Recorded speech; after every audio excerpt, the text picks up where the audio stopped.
Problem 5 on Connect is exercise 12.5 in your text.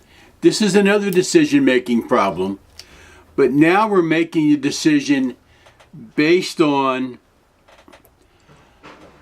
the combination of our demand for our product and our constraint.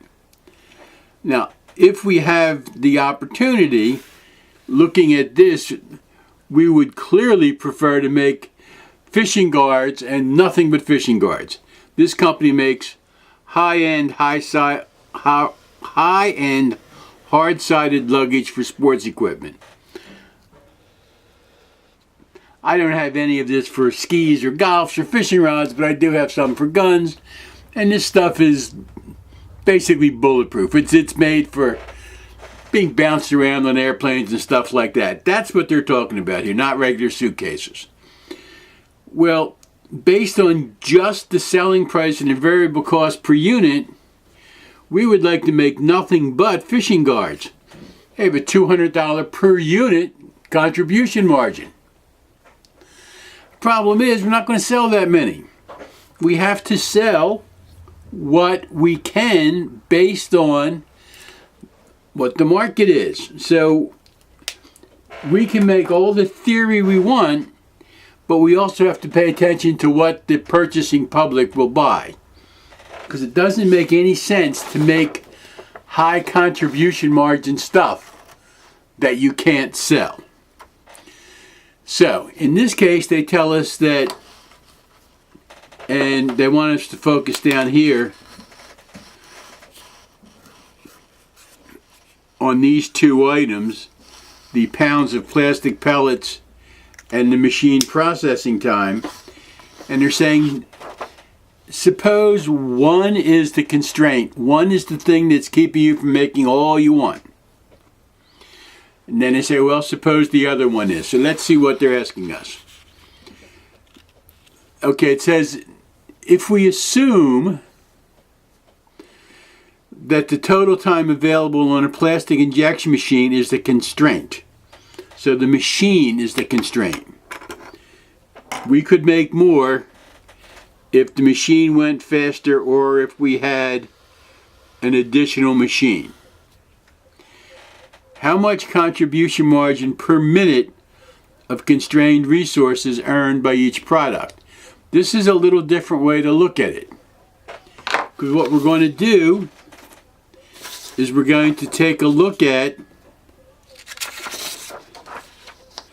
the contribution margin per unit, and then we're going to divide it by the minutes of the constrained resource.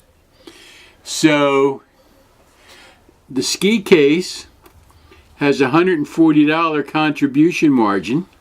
The golf case has a $160 contribution margin. And the fishing case has a $200 contribution margin. So if all things were equal, if there were no constraints, and if you had the demand, you would make all the fishing cases you could, and then make the others. That's not the case. In this case, the molding machine is the constraint.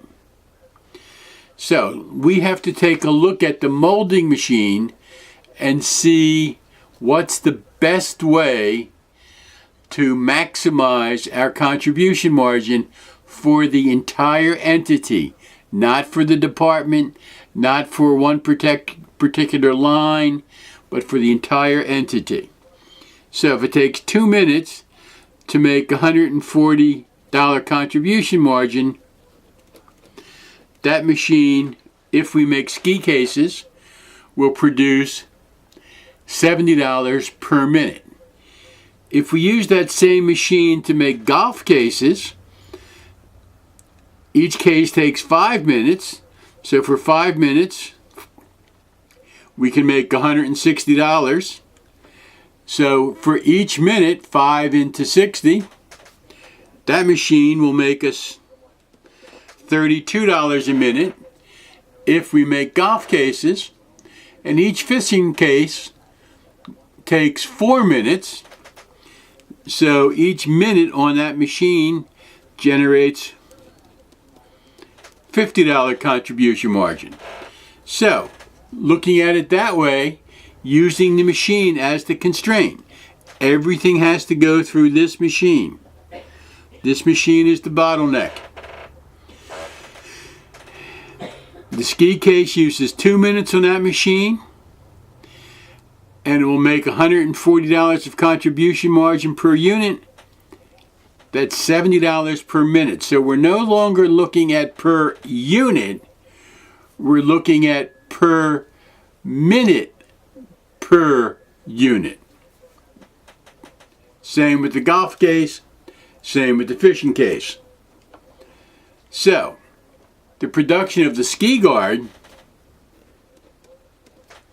would be the most profitable use of the constrained resource.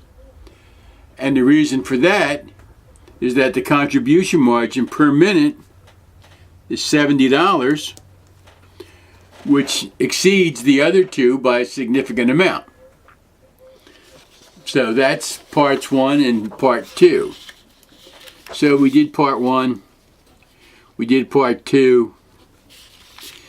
If we assume that a severe shortage of plastic pellets, and I'm not quite sure how that could happen, but we'll play their game.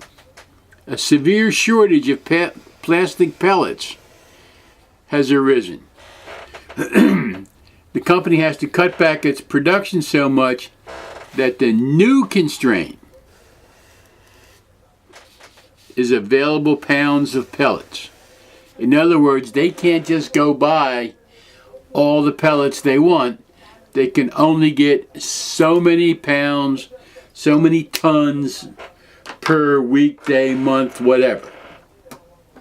Now we have to reconsider our decision looking at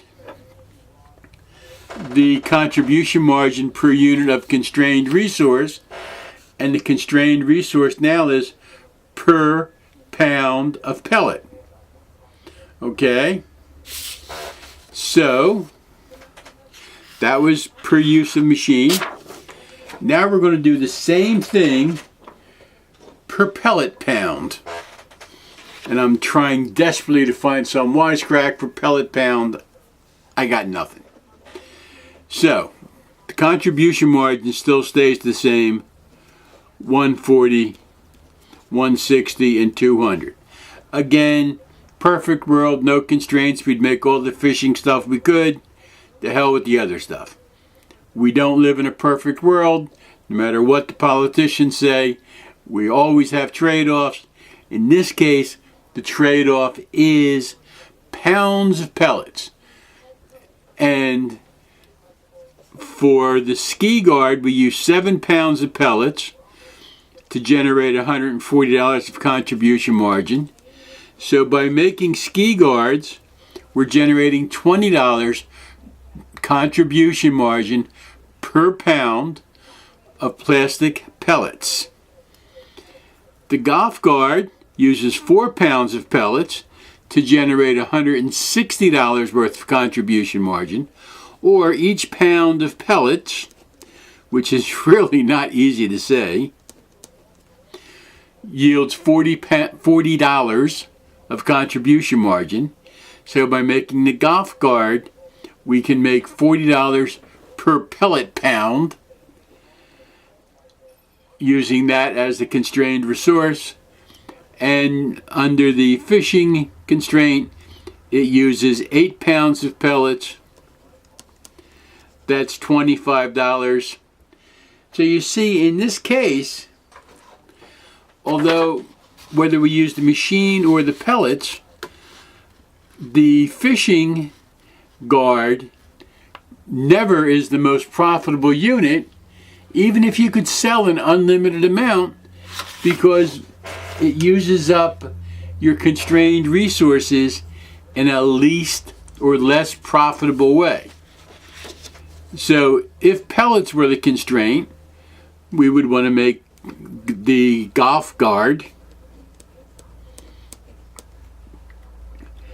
and the contribution margin for this is $40 per pound of pellets.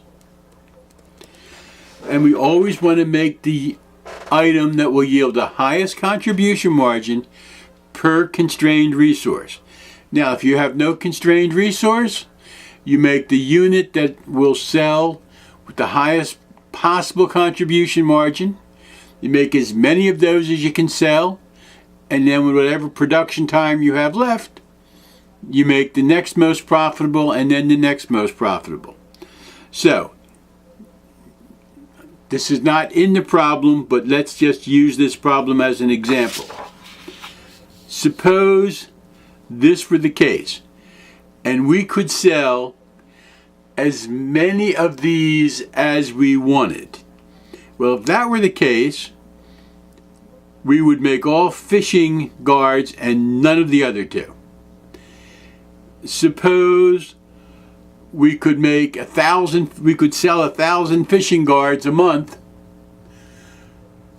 We would make all 1,000 of those, and then whatever production time was left over, we would use to make golf guards to their maximum capacity, and whatever time was left, then we would make ski guards.